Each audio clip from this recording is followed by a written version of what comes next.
Okay, we're now on to topic 3, human rights in Australian contexts. So this is now new content. Topic 1 is something that you will have hopefully covered for your previous piece of assessment, your inquiry report, as part of Unit 4, Topic 1. Unit 4 in terms of the IA3 task. But now we're on to the external exam topic, topic 3, and this is only in the external exam. You won't have covered it previously. So the first section of the syllabus we'll be looking at is asking you to explain and analyse the rights that Australians have in criminal and civil contexts. So again, this idea of the role of express and implied rights in ensuring equality under the law. And we've got those different aspects that we've seen some of already. So because we've already looked at human rights, and now we're looking at human rights specifically in Australia, there is going to be some overlap. There is going to be some relationships between what you've already seen and what we'll be looking at now.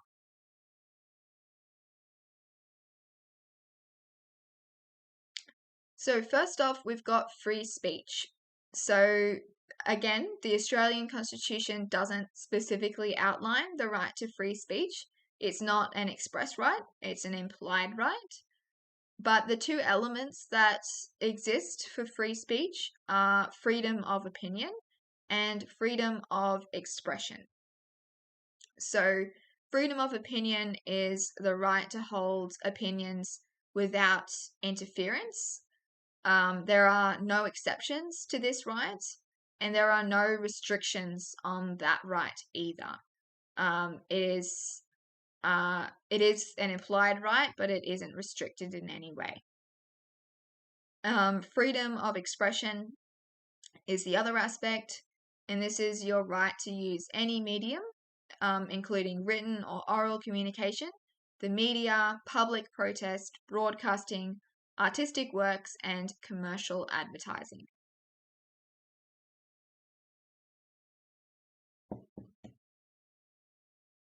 So you can use any of those different mediums to express your views. The right is restricted in areas like posting on the internet, urging any kind of violence, inciting violence, and publishing defamatory information about someone. And the right protects unpopular ideas as well as unfavorable ones, subject to some limitations and restrictions. So you've got different limitations, just like you have limitations in most things for freedom of expression, because you still have to be expressing things respectfully. You can't be using expression to cause negative outcomes with violence and things like that.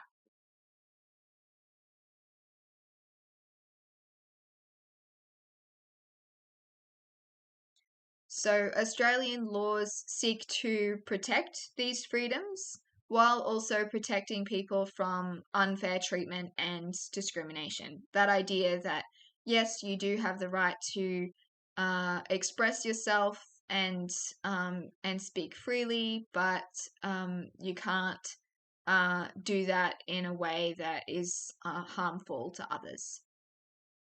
So there are some laws in Australia that help the country to achieve that balance between free speech and protecting people from discrimination. So we've got the Defamation Act. So this is protecting a person's good name and integrity against false information. So people can't make false claims about someone which would defame them or in other words, harm their reputation. And so, yeah, we can't just throw around different accusations against someone that aren't true. Anti-Discrimination Act 1991 This is in Queensland, just like all of these ones we've got here are in Queensland. It's illegal to incite others to hatred, so to compel others to feel hatred to other groups or people. Serious contempt or severe ridicule of a person because of their race, religion, sexuality, or gender identity. And then the Racial Discrimination Act is more specific. So race is part of that Anti-Discrimination Act, but we've also got the Racial Discrimination Act, which stipulates that it's illegal to commit an act likely to offend, insult, humiliate, or intimidate another person or group if you were doing it because of their race, their color, or national or ethnic origin.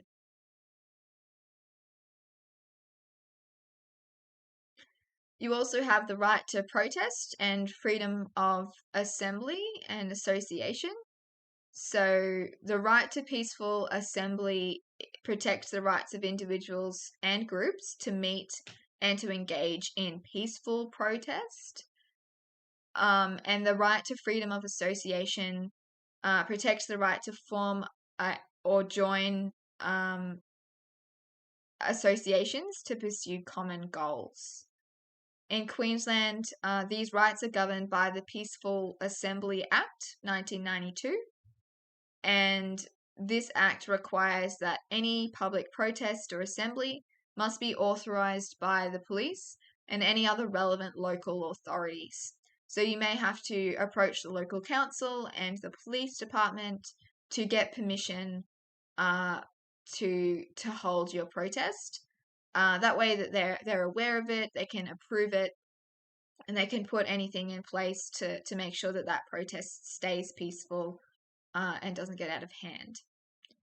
So these rights are express rights in the Human Rights Act 2019, which was introduced in Queensland, but they're not express rights in the Australian Constitution. So we do have differences there between the state and the country as a whole. So the International Covenant on Civil and Political Rights, which we looked at earlier, in Article 21, it says that everyone should have the right to peaceful assembly. And in Article 22, everyone should have the right to freedom of association with others. So we've got the express rights in the Human Rights Act in Queensland and in the ICCPR, but it isn't in the Australian Constitution at the moment.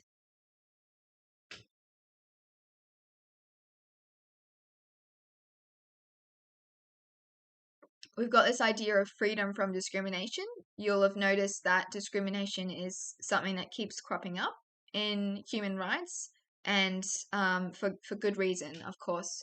Discrimination is something that's very relevant to human rights and making sure everyone's treated fairly and equally. So Australia ratified the International Convention on the Elimination of All Forms of Racial Discrimination in 1975. Article 1 of the convention gives us a definition of what racial discrimination is. So any distinction, exclusion, restriction, or preference based on race, color, descent, or national or ethnic origin, which has the purpose or effect of nullifying or impairing the recognition, enjoyment, or exercise on an equal footing of human rights and fundamental freedoms in the political, economic, social, cultural, and any other field of public life. So this is where we're looking at all of those different areas where people may be discriminated against, race, color, etc. And it's saying that anything that is preventing the recognition, enjoyment, and exercise equally to others of human rights and freedoms in any of those public life areas it is not allowed.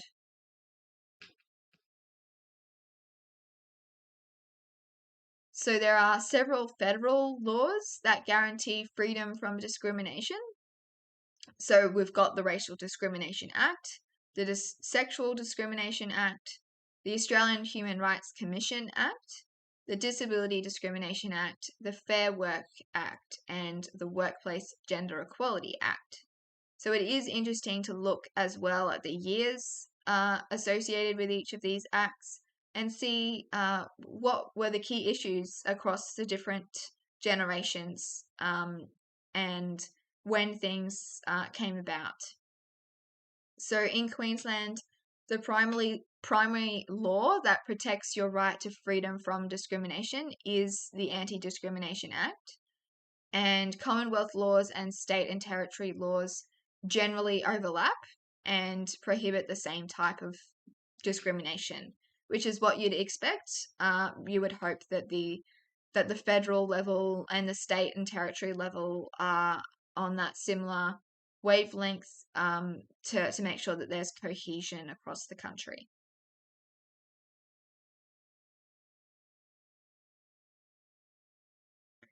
Democratic representation. So the commitment to representative government, that's something that's embedded in the Constitution. So that idea of representative government is having a democracy where we elect a group of people who are representing our interests and are working as part of that government body to advocate for those interests and make decisions that are in our best interests. So sections 7 and 24 of the Constitution say that both houses of the federal parliament are to be directly chosen by the people. So that idea that we are able to vote directly to choose the federal parliament. And sections 8 and 30, when choosing members of parliament, each elector shall vote only once. So one person equals one vote. And that is basically saying that regardless of who you are, what your sort of status is in society, financially or any other way, everyone is equal. Everyone gets one vote regardless of that. There are a few exceptions in terms of who can and can't vote. Of course, you do need to be 18 years old to vote. And then once you reach that age of 18, it is compulsory for you to vote. Prisoners serving a prison sentence of 3 years or fewer can also vote in federal elections and referendums. They can't vote in Queensland state or local elections, though. That is an exception there. So, of course, anyone who can't vote, people under the age of 18, anyone who isn't validly enrolled at the time of an election, people who have a mental illness that prevents them from understanding what it means to vote, and then anyone who is a convicted and serving person in prison, serving a time of more than 3 years.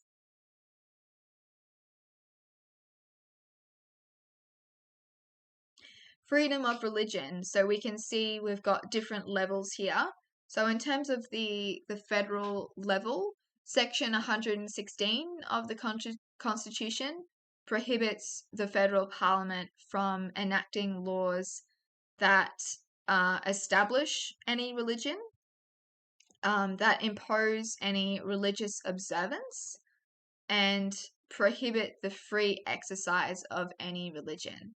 So everyone has the right to follow whatever religion they choose. The government can't establish religions or pose any kind of restrictions on religions through their laws and their decisions around those.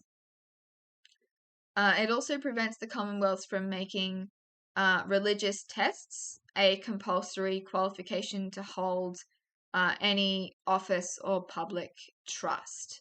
So to hold any sort of position like that, you don't need to complete or pass any particular religious tests. That's not something that's part of your qualifications to be in that position. In Queensland, we've got the right to religion, freedom of religion being protected by the Anti-Discrimination Act. So it's illegal to discriminate against a person based on religious belief or activity. And then Section 20 of the Human Rights Act 2019 in Queensland stipulates that we have the freedom of thought, conscience, religion, and belief. Now, in the ICCPR, the International Convention on Civil and Political Rights, we've got Article 18 that also says that we've got the right to freedom of thought, conscience, and religion as well. So some overlap there with the Queensland legislation.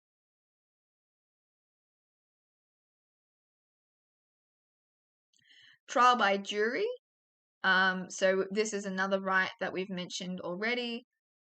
It's considered the cornerstone of Australia's criminal justice system. So Section 80 of our Australian Constitution says that Australians have the right to trial by jury for Commonwealth offences. So the trial on indictment of any offence against any law of the Commonwealth shall be by jury, and every trial shall be held in the state where the offence was committed. So even if you're from a different state, you are to be tried in the state where you committed the offence. So the right only applies to trials on indictment. So this is about serious offences. It doesn't apply to offences that can be tried only in a magistrate's court. So this is about high-level offences that need to be heard in higher courts. Magistrates' courts are the bottom of the hierarchy of courts. And the jury's verdict has to be unanimous as well. Everyone has to agree on the verdict. The Magna Carta also aligns with this. So it says that a free person could not be imprisoned except by the legal judgment of his peer or by the law of the land. So this idea of peers making decisions.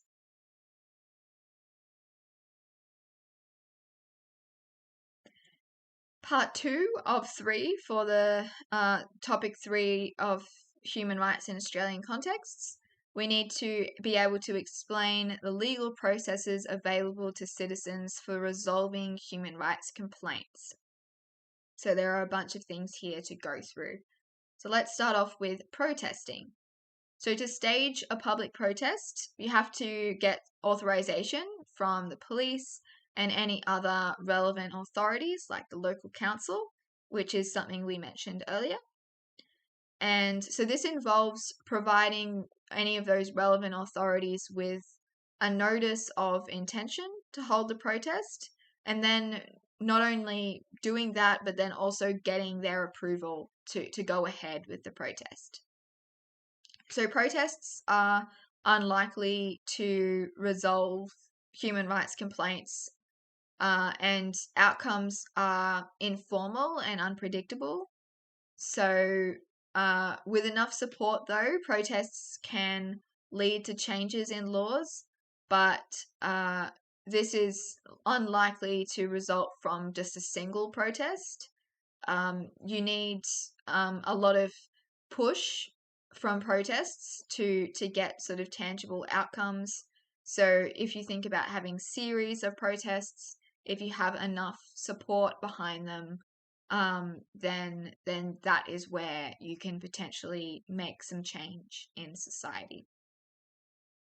And a more likely and less formal outcome of protests is just increased awareness of the issue, because the media is usually going to cover protests, especially larger ones, and then that media coverage results in greater awareness in society. And that, while it may not be what the protesters wanted to achieve in terms of legal outcomes, awareness is definitely important, and it is the first step towards greater change.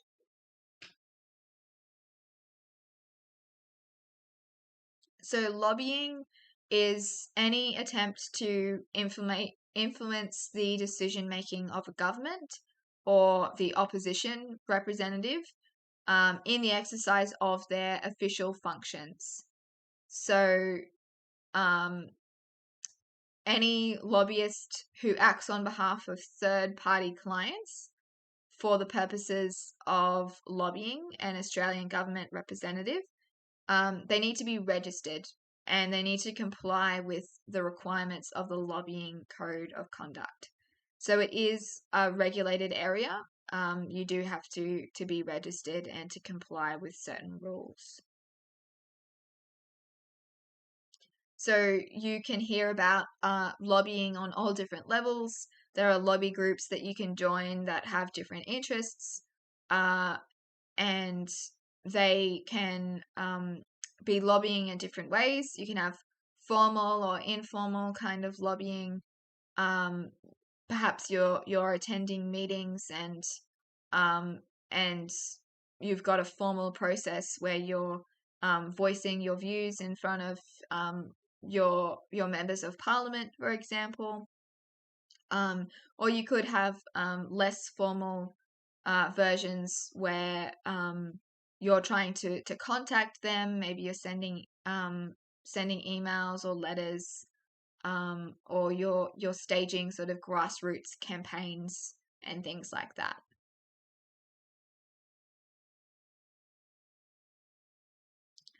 Lodging complaints, of course, is another way you can resolve issues.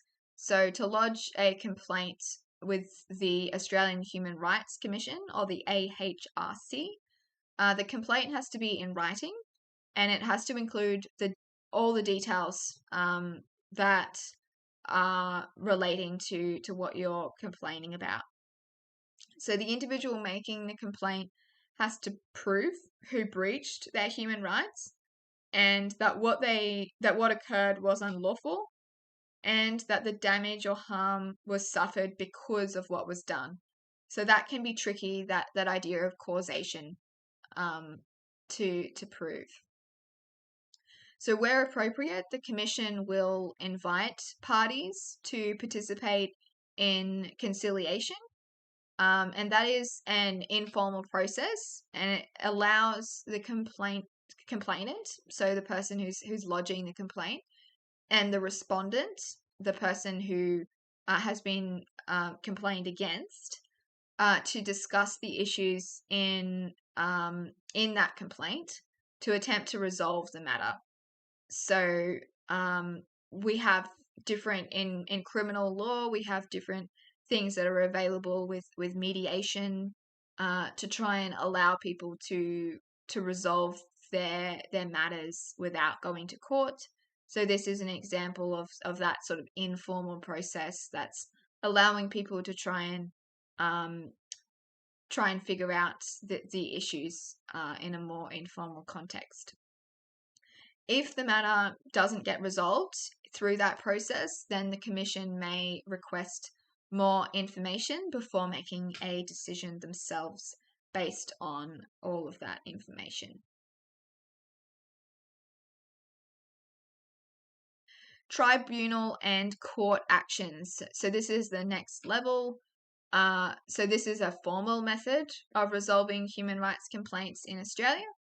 And court action requires the parties to follow a really specific set of processes and rules in a formal hierarchical kind of system. So judges or magistrates are restricted by legislation and precedent in terms of the outcomes they can apply.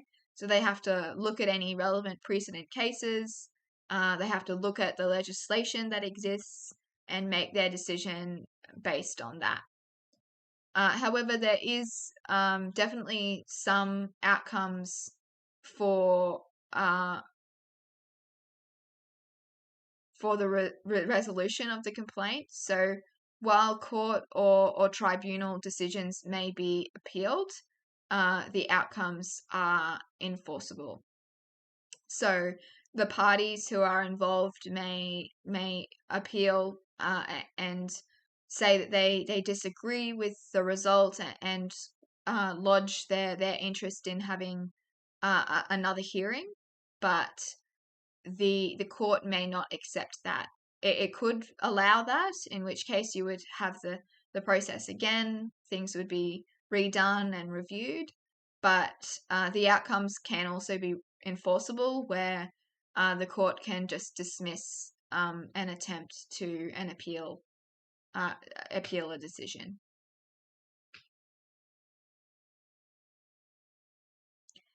And the last part of the syllabus that we're going to look at today involves looking at the role of the different groups that protect and advocate for human rights in Australia.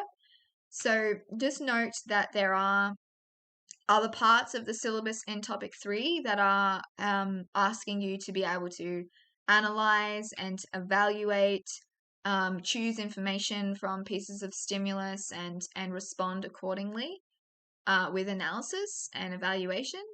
But that is not what we're going to be looking at today. We're just covering today all of the different explaining and describing things that you need to know. So you have all of that base knowledge. And I would encourage you to come back for our September lecture series, where we'll be doing more exam revision.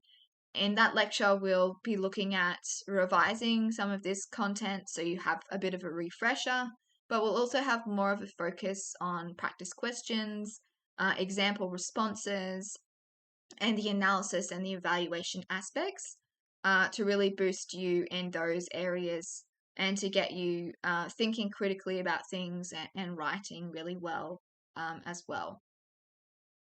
So we've got a whole bunch of different groups that we're looking at now in terms of their role in protecting and advocating for human rights. So let's have a look at each of these. So we've got the Australian Human Rights Commission, and this organisation can investigate and resolve complaints of discrimination, harassment, and bullying based on a person's sex, disability, race, or age. And we've got those different acts that relate to those different areas as well. It can also investigate and resolve complaints based on other aspects of a person. So their criminal record, their trade union activity, political opinion, religion, or social origin. So it's really quite broad here with all of the different areas that someone may face discrimination. So it also resolves complaints about alleged breaches of human rights against the Commonwealth and any of its agencies. So in Australia, it's against the law to be discriminated against in many areas of public life.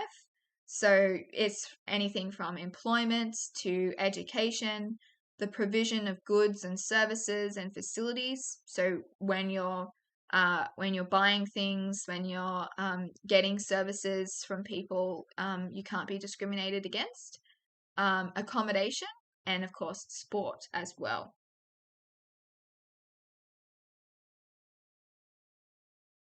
The Australian Law Reform Commission. So this is an independent commission, so it's not part of the government. It's a third party that conducts inquiries into areas of law at the request of the Commonwealth Attorney General. So it makes recommendations to the government so the government can make informed decisions about law reform. So just like we saw earlier about royal commissions, looking at investigating different areas and looking at what needs to be done, what the best courses of action are.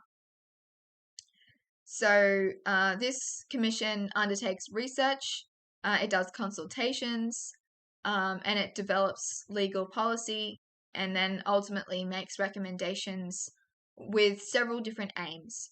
So they aim to bring the law in line with current conditions and needs. Of course, things change over time, so we need to continue to monitor society and the things that are happening to make sure our laws reflect those conditions and people's interests. Remove any defects in the law. The law is not ever going to ultimately be perfect. There are things that are going to change, things that will come up in decision making that perhaps aren't the best way of doing things. So making sure that they recognize loopholes or issues and are able to fix them. Simplifying the law. Of course, the law can be complicated, but it should be as simple as possible. So ultimately, we have that fairness between different decisions. That consistency is easier to achieve if we have simplicity. Adopt new or more effective methods of administering the law and dispensing justice, and then provide improved access to justice as well, so everyone is able to access the justice system. The Commission also monitors overseas legal systems, and the idea of this is they want Australia to stay up to date with international best practices. So, of course, we can learn from other countries in terms of what they're doing and think about how that can inform what we choose to do in Australia. We also have a Queensland-based Law Reform Commission. So this is an independent statutory body established under the Law Reform Act, which is a Queensland Act. The key duty of this commission is to do law reform reviews, and those are also referred to it by the Attorney General. The Queensland Council for Civil Liberties is a voluntary organisation that protects individuals' rights and civil liberties. And the Australian Human Rights Centre is an advocacy source for human rights in Australia. It's aiming to promote public awareness about domestic and international human rights standards, laws and procedures. So it does research projects, education programs, and it publishes different things as well to try and advocate for human rights. Australian Lawyers for Human Rights is an association of legal professionals, and they practice and promote awareness of international human rights standards as well. So it wants to try and get federal, state, and territory laws to comply with international human rights law. It engages with the United Nations about Australian human rights violations, and it also engages internationally to promote human rights and the rule of law.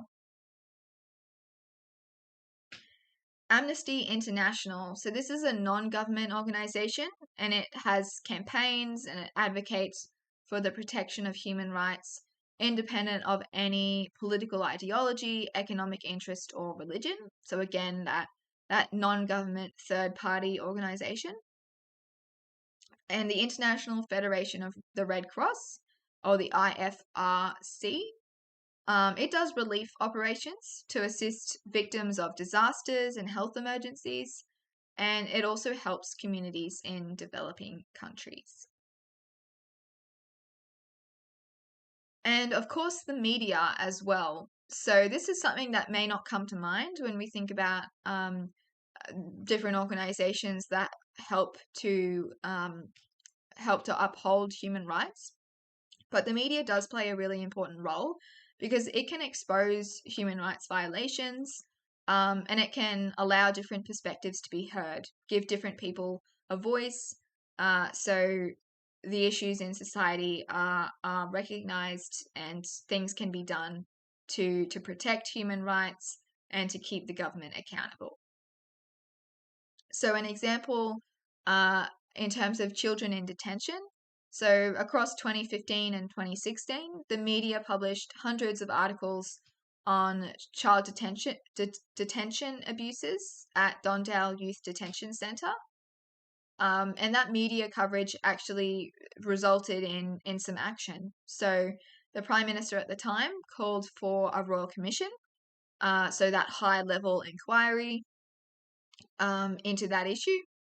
And that meant that it was fully investigated and that recommendations were made to the government to improve the systems that were in place. So that demonstrated that the media can generate community concern about an issue and awareness about an issue, especially in terms of issues that aren't in public view. So we don't see youth detention facilities, what happens inside those facilities, just like we don't see other things in society. So bringing that to the forefront of people's minds, and then allowing justice to prevail based on that that awareness that we've gained.